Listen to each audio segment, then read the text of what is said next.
This is episode 28 of the Joyful Movement Show, and today we're answering your question: can lifting weights still be intuitive or joyful movement? And the answer is sure it can, but also maybe not. Stay tuned. Hi there. Welcome to the Joyful Movement Show. I'm your host, Kim Hagel, mom, recovering dieter, and founder of Radiant Vitality Wellness. As a personal trainer with my own story of body acceptance, I've seen firsthand how diet culture influences the fitness industry and the damage it causes the women I work with, keeping them on the start-stop cycle, struggling to find motivation. It's now my mission to empower women to break free from torturous exercise, restrictive eating, and body shame. Stick with me and I'll help you discover what moves you so that you can tap into that burning motivation deep inside yourself and experience joyful movement, peace with food, and feel confident in your own skin. Are you ready? Let's lace up our runners, pop the earbuds in, and go for a walk while we chat. Well, hello, my friends. Welcome back. And if you're new here, welcome for the first time. I'm Kim Hagel, personal trainer and registered holistic nutritionist, and I'm all about helping women find motivation to move in ways that light them up and make you feel great in and about your body.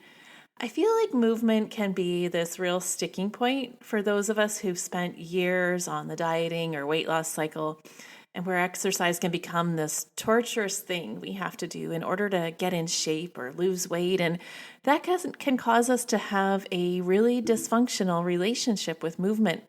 So as we begin to reject diet culture and make peace with our now body, and we stop restricting food and engaging in punitive exercise, we start to question everything we once knew or did know.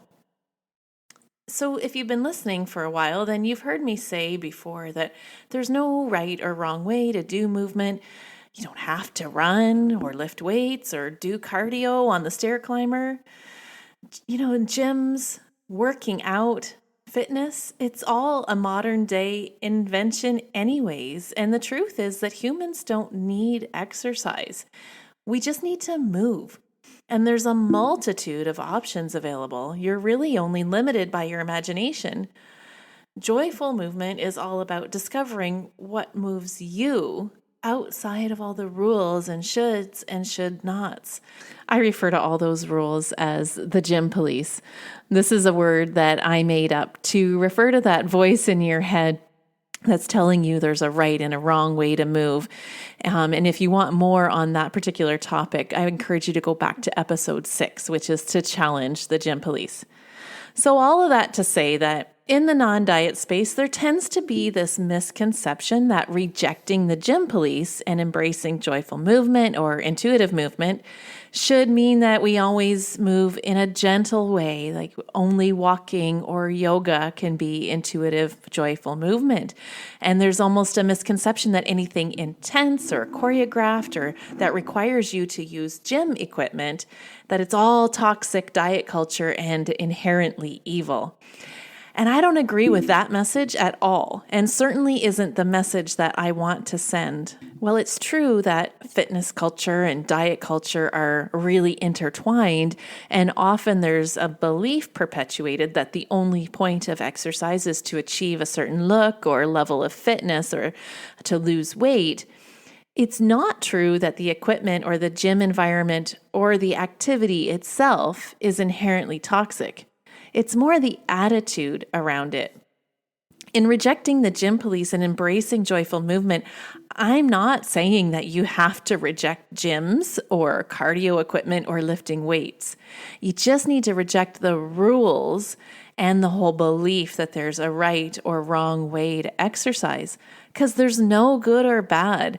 It's all about building up our movement toolkit, full of options that serve your body, mind, and spirit so that movement can become a way that you care for yourself as opposed to a have to on your to-do list. So can weightlifting be intuitive movement? Absolutely. Can it be joyful? Heck yeah. I mean, it's not everyone's cup of tea, and that's fine, but it's all about challenging yourself on your terms. And that was episode 11 of the Joyful Movement Show, where I talked about the 10th principle of Joyful Movement, challenging yourself on your terms. So go back and have a listen to that one as well. So why then might you want to consider adding weightlifting to your movement toolkit? Well, it can be a really empowering and uplifting way to move your body. It can create this feeling of confidence, inner strength, power, accomplishment. If you're having a day where you're feeling anxious or apprehensive or stressed out, beaten down by the world, weightlifting can be a great way to change your state.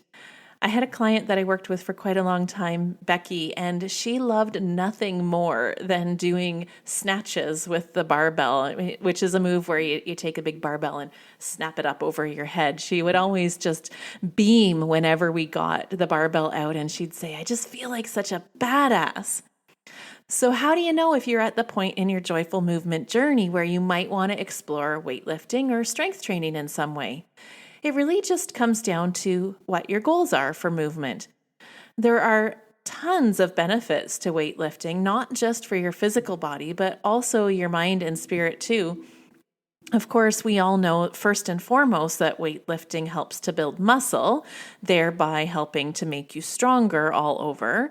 So, if you're feeling as though you need more strength in your body to do the things that you have to do in life, whether it's something at your job or carrying kids around, then weightlifting can be a great idea. It's also to our benefit as we age to have strong muscles so that we can maintain our mobility as long as possible. And along the same line, weightlifting also helps to strengthen our bones and joints and to build up our bone density. So we're more resilient to injury and fractures, which is another thing to consider as we age. And also, if you're an athlete of any kind, having strong muscles helps protect you from injury and also can help with your sports performance, both your endurance and your power and your ability to recover from an endurance workout. Furthermore, strength training will help to improve your posture and your balance. So if you have any sort of imbalances in your body, it's going to help even you out and make your movement a whole lot more functional. It also can help with blood sugar regulation and even cardiovascular health. So if you're a person who doesn't love cardio like myself, you can rest assured that you can still get all of those amazing heart healthy benefits from lifting weights. And finally, what I would say is most importantly, adding strength training into your movement toolkit can actually benefit your mental health as well. And I say most importantly because this is where the joy is found. So a study from 2013 in neuropsychobiology found that strength training, particularly high intensity strength training, can help lessen symptoms in people with depression. So if you have goals such as these, to get stronger for any particular reason, or to rehabilitate an injury or prevent one, or correct an imbalance in your body, to improve your longevity and quality of life as you age, or you just want to let off some steam by lifting some heavy things, then it could be to your benefit to add strength training into your movement toolkit. Now, there's another potential outcome to weightlifting that is the one that's most commonly cited by the fitness industry, which is that having muscle on your body can help you burn fat. So therefore, weightlifting is often marketed as a weight loss tool. And while that is something that can happen with strength training, engaging in weightlifting purely to lose weight or achieve a certain look, that's to me where it crosses the line from joyful and intuitive movement into potentially punitive and prescribed exercise. It usually results in us disconnecting from our body and our intuition and all those other benefits of strength training and focusing solely on a physical outcome. We become rigid in our plan. We have everything programmed to a T, right? We know exactly what exercises we're going to do, how many reps, how many sets, what weight, and with no consideration of our mood, our energy level, how our body feels, and if this workout even brings us any joy. We've talked before about how body and weight loss goals are the killer to motivation. This is no different. Engaging in weightlifting purely to try to reshape your body is a surefire way to make sure that you end up hating doing it. So there's 3 questions that I always have my clients ask themselves before any movement session. And this applies to weightlifting too. And this is how you can make sure that the workout you're about to do is intuitive and is going to serve you and your body well. And those 3 questions are, how do I feel today? How do I want to feel today? And what does my body need?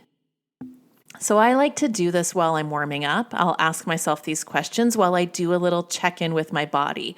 I'm scanning myself from head to toe. I'm just assessing how everything's feeling and moving as I prepare to do my workout. And I'm tuning in to my mood, my energy level, whether I'm sore, whether I'm feeling very energetic, or whether I'm feeling rather low on energy. And then I'm asking myself what type of movement would feel good, and how much of it, and how intense do I want it to be.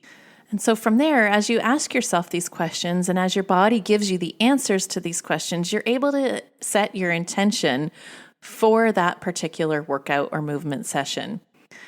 You will be able to tell, is this a day where I want to push myself, challenge myself, or is this a day where I need to pull back? Am I going to stick to the plan that I had, or do I need to alter it based on how I'm feeling? And that's how we tap into our intuition and to our joy.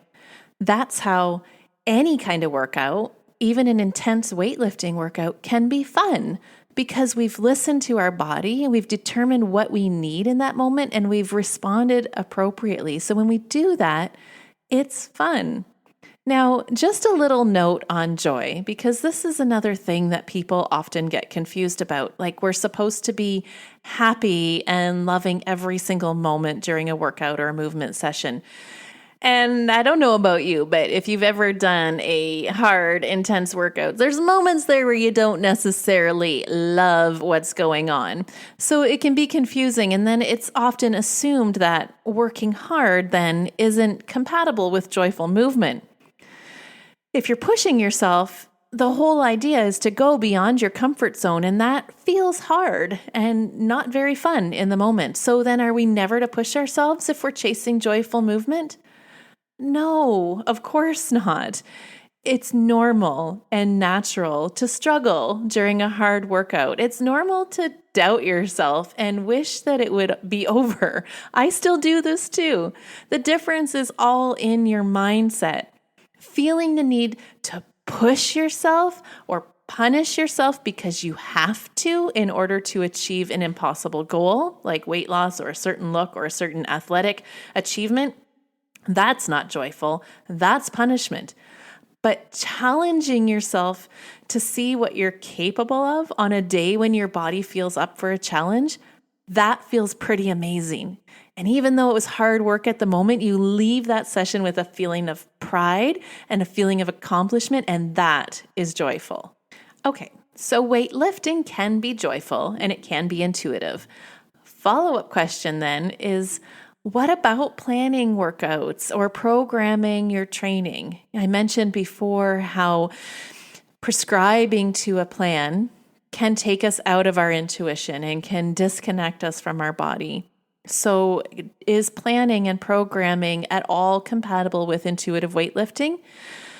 Well, again, it depends on your mindset. Having a plan, having a schedule can be a good way to maintain safety and ensure a balanced approach to your training and make sure that you're preventing overtraining or injury. But there's got to be some flexibility in the plan. There's got to be the opportunity for you to listen to your body or your mood. So for example, if today is arm day and you're either excessively sore or you're just not in the mood for working your arms today, taking an intuitive approach would mean that you're willing to be flexible with that plan, listen to your body, and substitute something else without guilt or shame that you've strayed from the plan. Sticking to a plan for fear that you won't reach your goal or it'll cause a setback and you'll get off course if you deviate at all, That's the gym police and diet culture sneaking again with their rules. So hopefully that distinction helps clear that up. There are a lot of nuances when it comes to intuitive movement, and we can overthink it, I guess is what I mean to say there. So really, it just all comes back to what's your motivation behind the movement. And if you're listening to your body and asking your body what it needs and serving those needs in the moment, then that's intuitive movement and that's joyful movement.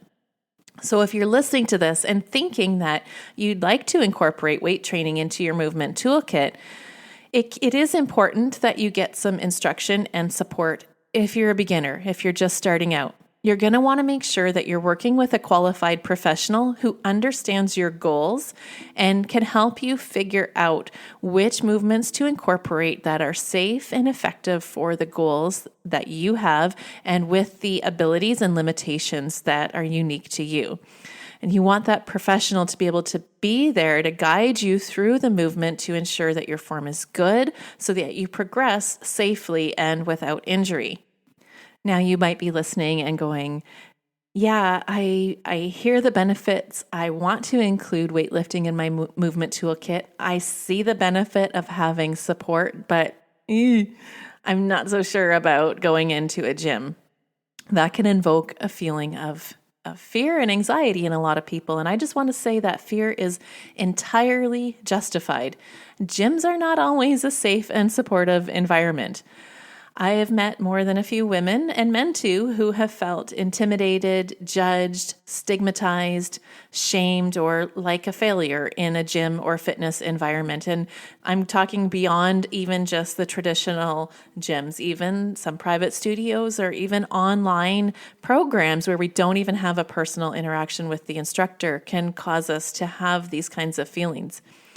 I recently posted a question on my Instagram stories asking if people felt safe in a gym environment, and if not, what made them feel uneasy in a gym or fitness class. And my DMs lit up like Christmas. I've never seen so many responses to a question before, which is very unfortunate, but clearly this is an issue.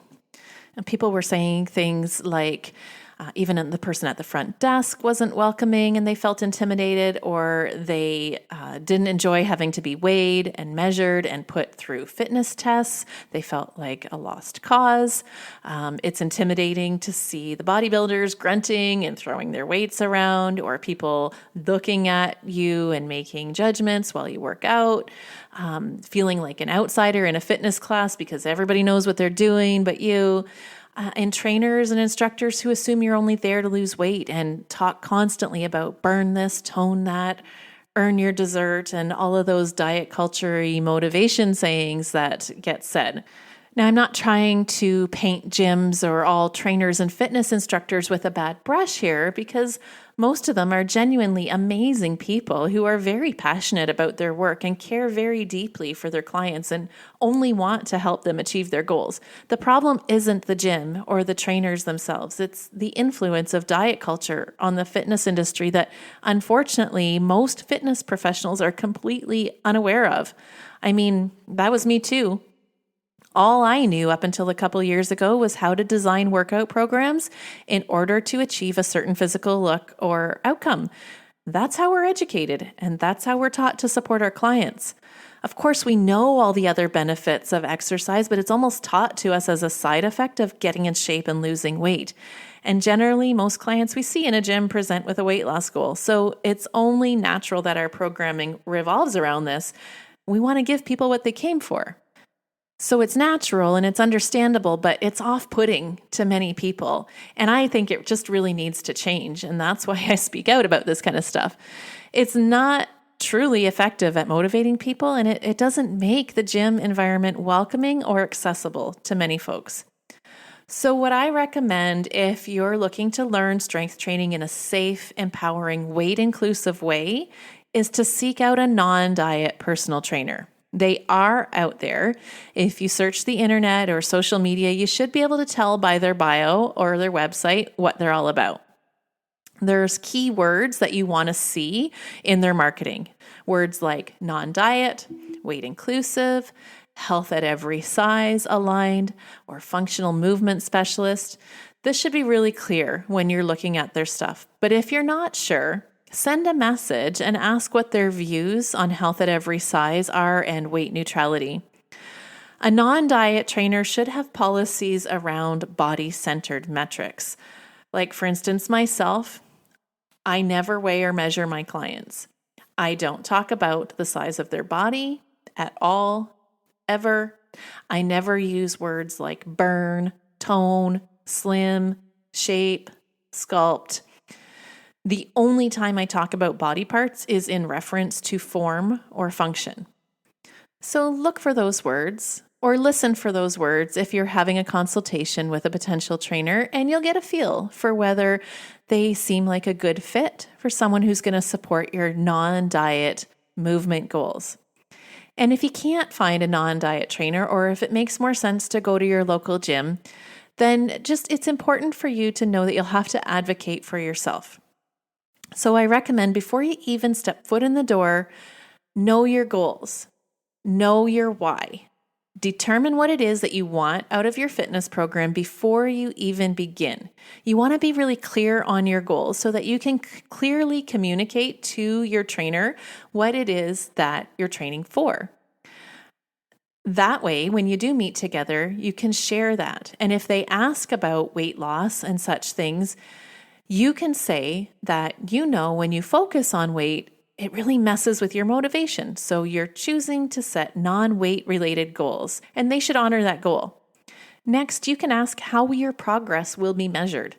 Will fitness tests be performed? Will I be weighed? Will I be measured? If so, you have the right to refuse and ask how else they might measure your progress. And lastly, if you do find yourself in a class or a session and hear diet culture messaging or cues from the instructors or trainers, you can speak to them privately after class and let them know how hearing those things makes you feel. I think it's important that we provide that feedback about how this messaging affects us, because that's how we're going to start to see change in fitness culture. And that's how we're going to make fitness become more accessible and inclusive for everyone.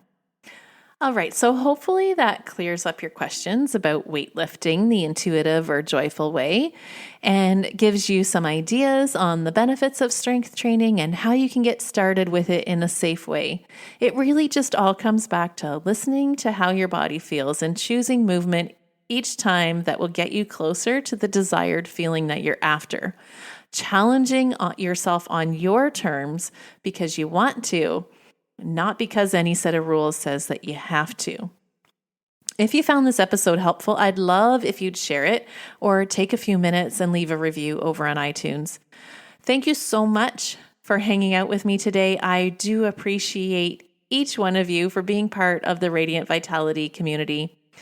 I'll be back here next week again, but in the meantime, you can hang out with me on Instagram or Facebook at Radiant Vitality Wellness, or you can learn more about how to work with me on my website, www.radiantvitality.ca.